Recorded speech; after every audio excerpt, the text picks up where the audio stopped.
Miko Peled is a peace activist who dares to say in public what others still choose to deny. Born in Jerusalem in 1961 into a well-known Zionist family, his father, Nabi Saleh, was a young officer in the War of 1948 and a general in the War of 1967, when Israel conquered the West Bank, Gaza, Golan Heights, and Sinai. Miko's unlikely opinions reflect his father's legacy. General Peled was a war hero turned peacemaker. It's time to sweep away some of the myths and to uncover the truth so that we can finally live in peace together. And so the three myths that I like to uncover, the three probably most popular myths, the most common myths: the myth of 1948, the myth was that there was a country without a people. And then the myth of the existential threat of 1967. And then finally the myth of the Israeli democracy. Growing up, we were taught to believe that the Arabs had left Eretz Israel, partly on their own and partly at the directive of their so-called leaders, and that therefore taking their land and taking their homes was morally okay. It never occurred to us that even if they did leave willingly, we had no right to prohibit their return. But then Israeli historians had found that, just as Palestinians have been saying for decades, none of this was true. And it's interesting that when Palestinians claim something, we tend to doubt it. But then when Israeli historians come up and say the exact same thing, well then, now we accept it. As though the Palestinian word is not good enough. And so Israeli historians had confirmed that Israel was created on the ruins of Palestine. Now, obviously Palestine was not a state yet at the time. We're talking about 1948. But it would have been a state very shortly thereafter had it not been so completely destroyed. That had bustling cities, it had a middle class, it had trade and commerce. Palestinians had judges and scholars, and they had a rich political life. They had all the characteristics of a state to be.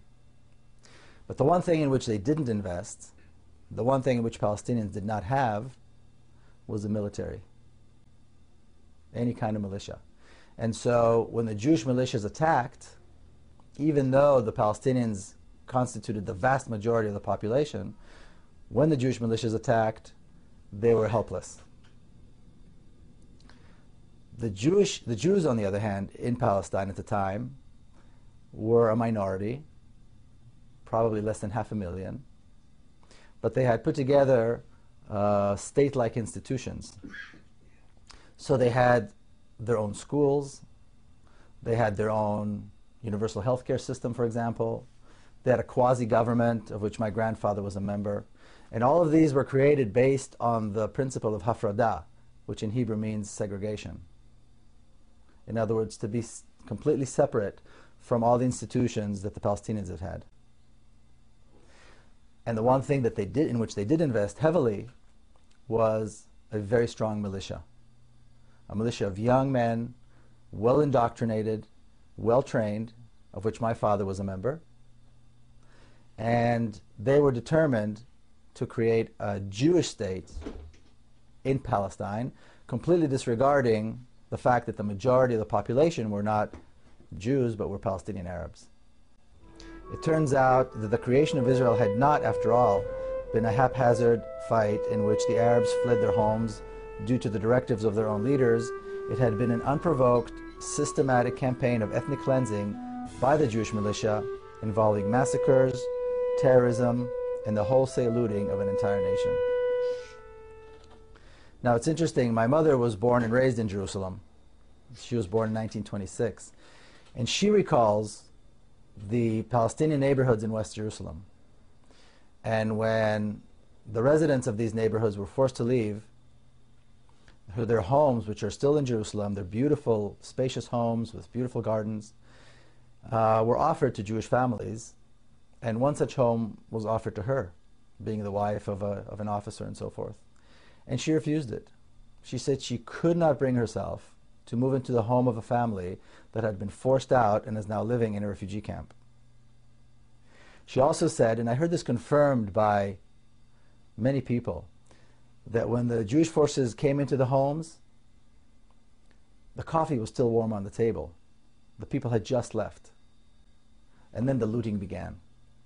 And again, she recalls seeing the truckloads of furniture and rugs and what have you being taken away from those homes. Another widely accepted Zionist myth is that in 1967, Israel faced an existential threat where the armies of 3 Arab countries were invading, and miraculously the Jewish forces were able to beat them all and conquer huge tracts of land. Now, setting aside for a moment the fact that countless books have been written in Hebrew and English and Arabic and other languages, and that documentaries have been filmed disproving this completely and showing that the purpose of the war was conquest. In my own research in preparation for this book, I spent days at the Israeli Army archives. And I read from the minutes of the meetings of the Israeli General Staff, the top IDF, top brass, and the things that were said during those meetings. And I want to quote from my book one such passage. In a stormy meeting of the IDF top brass in the Israeli cabinet that took place on the 2nd of June, 1967, my father, General Mati Peled, told the cabinet in no uncertain terms that the Egyptians needed at least a year and a half in order to be prepared for a full-scale war. His point was that the time to strike a devastating blow against the Egyptian army was now, not because of an existential threat, but because the Egyptian army was not prepared, and it was an opportunity to destroy it once again. The other generals agreed, but the cabinet was hesitant. The prime minister was not sure a full-scale war was the right thing to do, and a tug of war of unimaginable proportions ensued. During that same stormy meeting, my father said to the prime minister, President Nasser, referring to Egyptian President Gamal Abdel Nasser, President Nasser is advancing an ill-prepared army because he's counting on the cabinet being hesitant. He's convinced that we will not strike. Your hesitation is working to his advantage. Later on, he accused the Prime Minister of insulting the army, this army that had never lost in battle, by not allowing the army to attack right now. So there was never any mention of an existential threat, just an opportunity to once again assert Israeli strength. In the end, the cabinet succumbed to the enormous pressure placed upon them by the general, and they decided on a preemptive strike that began on June the 5th, 1967. And again, I want to quote from my book. The surprise attack led to the total destruction of Egypt's air force, the decimation of the Egyptian army, and the reconquest of the Gaza Strip and the Sinai Peninsula in a matter of days. The Israeli army also knew that the Syrian army was in shambles and the Jordanians were no match for the IDF strength. After the campaign of Egypt went so smoothly, the generals turned their attention to the West Bank and the Golan Heights, two regions that Israel had coveted for many years. Both regions had strategic water resources and hills overlooking Israeli territory. And the West Bank contained the heartland of biblical Israel and the crown jewel, the old city of Jerusalem. In 6 days, it was all over. Arab casualties were estimated at 15,000. That's 15,000 dead in 6 days. Israeli casualties were 700. And the territory controlled by Israel had nearly tripled in size. Israel had in its possession not only the land and resources it had wanted for a long time, but also the largest stockpiles of Russian-made arms outside of Russia. Israel had once again asserted itself as a major regional power, or as the neighborhood bully. Now here's something of immense proportion that takes place, and take into account that this is over 4 decades ago.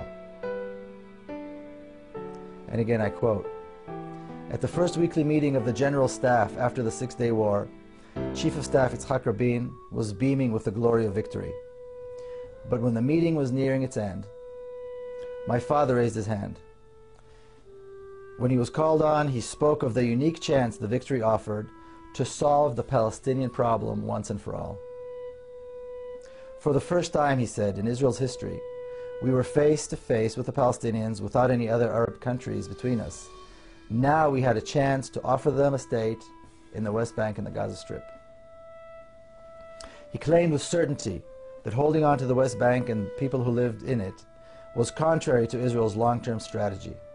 Popular resistance to the occupation was sure to rise, and Israel's army would be used to quell that resistance with disastrous and demoralizing results. It would turn the Jewish state into an increasingly brutal occupying power and eventually into a binational state. And this is precisely the reality in which we live today, nearly 4.5 decades after that. So does anyone seriously, can we really expect that 5 million Palestinians will keep living under a regime that is democratic to Jews, but is brutally oppressive towards Palestinians? With about 6 million Jews and about 5 or 5.5 million Palestinians living under the same rule, under the same government, but with different laws. My father, who was a military expert, had spent the remainder of his life after he retired from the military fighting for justice for the Palestinian cause. And being a former military man, he was often asked about Palestinian terrorism.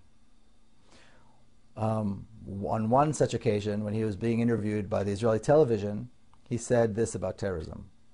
He said, "Terrorism is a terrible thing, but the fact remains that when a small nation is governed by a larger power, terrorism is the only means at their disposal." My father's predictions have all come true. Now, the work of the Israeli lobby in the United States notwithstanding, more and more people around the world are beginning to realize that there are in fact 2 nations who live between the Jordan River and the Mediterranean, and that the conditions under which Palestinians live are completely unacceptable. Recently we had an event here in San Diego, which was a vigil to remember those who were killed in Gaza by the Israeli army. And as this vigil was taking place, there was a large contingent of Israeli supporters. We were separated from them by a line of police and what I think is a sense of morality. And they were dancing and singing as those of us that were at the vigil tried to recall the names of 1,400 people that were killed. These were 3 weeks of such death and destruction that one can hardly comprehend. And I remember the stories of the Israeli Air Force pilots who flew sortie after sortie, dumping hundreds of tons of bombs on a civilian population in Gaza, and would then return home to celebrate the festival of Hanukkah. See, because the attacks in Gaza at the end of 2007 took place during the Jewish festival of Hanukkah. Then, these same pilots, having celebrated with their families, slept in the comfort of their beds, got up the next day, and did it again and again and again. I recall that while we were at the vigil, the supporters of Israel held signs that said, but the Israeli army had warned them. The Israeli army had dropped thousands of leaflets warning the Palestinians that this horror was about to begin. And I can only imagine the mother seeing these warnings, knowing that this horror was impending, but also knowing that there's nowhere to go. There's nowhere to run. There's nowhere to hide. There's nowhere to save her children from the bombs and from the fire, from the smoke and from the chemicals, and from the phosphorus that consumes the flesh and won't be extinguished. Because Gaza is locked down. Gaza is under siege, a siege that was imposed by Israel on the people of Gaza. So for these young Israeli pilots, These young men who most Israelis and Israeli supporters around the world consider their finest.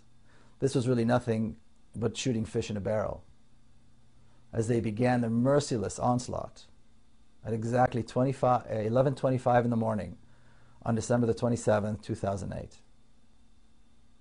And that date, December 27, 2008, will forever be etched in our memories as the darkest and most shameful day in the long history of the Jewish people, as Israel began a shameful and merciless attack on the people of Gaza. The attacks began at 11:25 in the morning, the precise time that the children of Gaza are on the streets. Between 11 and 11:30, children of Gaza are either on the way to school or on the way home from school, as that is the time that the two shifts of the school day change. Now, the Israeli supporters who come to the vigils, who always maintain that they support Israeli brutality, their claim is that Israel had the right to defend itself. But Israel's actions were justified because Israel was defending itself against the onslaught of rockets that were being shot into Israel by Hamas militants out of Gaza. Thousands and thousands of rockets that were designed to harm Israeli citizens. Now, I know a thing or two about these rockets. I recall sitting on a Saturday afternoon with my family and my children in a kibbutz not far from Gaza. And at one point, we heard those rockets flying overhead. And we heard the sirens and the warning signs. And we all had to run into the protective rooms that were built for that. And it was frightening. Only last December, I visited the kibbutz again, and a Qassam rocket fell by the kindergarten on the kibbutz while the children were present and were outside. There was shattered glass everywhere. Children were hurt. They were bleeding. Some of the children had to be hospitalized. Some of the children were in shock. It was horrible. I went and I walked and I saw the hole in the ground created by the rocket, the size of a large soccer ball. And then I remembered what a crater that is created by a 1-ton bomb looks like. It's the size of a city block. Children aren't scratched and they're not in shock as a result of that. They're decimated. They are burnt. They choke from the fumes and they are buried in the rubble. Now, multiply that by 100, and then again, and then again. And remember, or keep in mind, that Gaza is one of the most densely populated areas in the world. Yet, Israeli supporters will justify this. Many Jewish people will recall the story in the book of Genesis, chapter 18, where God decides to destroy the city of Sodom because they were sinners. And the patriarch Abraham, the shared patriarch of Jews and Arabs, chastises God and says to him, "Wilt thou also destroy the righteous with the wicked? Perhaps there be 50 righteous in the city." You see, Abraham is chastising God. And God promises that if he finds 50 righteous people, he will spare the city. Well, in Israel, there is no Abraham today. And no Palestinians are righteous in the eyes of the Israelis. And as we know, the 800,000 children of Gaza were not spared this horror. You know, I'm often accused of being one-sided and of not mentioning Palestinian terrorism and the suffering that Israelis have to go through. So I'm going to touch on that right now. As my father said decades ago, when a larger power rules a smaller nation, some form of violent resistance is to be expected. And as for my own family's brush with terrorism, in our case it drove all of us to engage with the Palestinians and to reach out. And the same thing happened to me personally. And again, I want to quote a passage from my book, The General's Son. Then, in the fall of 1997, disaster. My niece Madar was killed by Palestinian suicide bombers in Jerusalem. Several hours later, there we were, driving along the road to the cemetery. Police escorted our procession on motorcycles, making way for vans carrying the devastated family members of another Jewish casualty. As we got out of the van, someone approached and asked me to carry the small coffin. My heart felt far heavier than the heartbreakingly slight weight on my shoulders. Israelis and Palestinians, family members and friends, famous leaders and ordinary people, all came to give eulogies and to express their sorrow at this unspeakable loss. Smadar, my niece, was laid to rest near my father, her grandfather, in a small hilltop cemetery just outside Jerusalem. To this day, my sister Nurit cannot forgive herself for leaving her baby girl out alone in the cold, damp ground. But when my sister did come out to greet the mourners, the thousands who came to mourn, she did not ask for retaliation. She did not talk about revenge. The first words that came out of her mouth were these: no real mother would want the same horror to happen to another mother. And I quote again from the book. I stayed in Jerusalem for the week of the Shiv'ah, the 7 days of mourning. It wasn't easy to return home and resume my routines after it was over. How do people do this? I kept thinking to myself. How do people keep on living as though nothing had happened? How many songs have been sung, poems read, and stories written about this feeling, the feeling one has when the unthinkable happens, yet the world doesn't end. It seemed impossible to carry on, but my mother always says that life was stronger than death, and so we went on. But something had changed. I knew I had to do something, and I knew that the right thing to do was to meet with Palestinians. And I did this right here in San Diego, and I was welcomed by the warm embrace of the local Palestinian community. The experience of meeting with Palestinians was comforting, it was liberating, and it was also heart-wrenchingly difficult. It was comforting to know that we're all very similar. And it was liberating to know that we don't have to be enemies. But it was heart-wrenchingly difficult to realize that I did not have full possession of the truth. And that is where I think Israeli supporters, mostly Jews, that's I think where most of them are. And I think it's time for Israeli Jews and American Jews to join what was very eloquently described by Clovis Maksud as the constituency of conscience. You know, one can only imagine what white South Africans went through when they saw that apartheid was coming to an end. Clearly they wanted to hold on to their way of life, corrupt as it may have been. The whites in the southern states were probably trying to hold on as much as they could when they saw the end of legalized segregation and discrimination and racism come to an end in this country. We see this with leaders in the Middle East right now, holding on to the last minute, not wanting to give up their way of life and their control.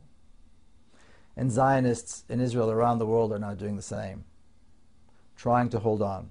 We see brutal tyrants everywhere these days, from Libya to the Gulf states, do the same thing, holding on even as they fall one by one.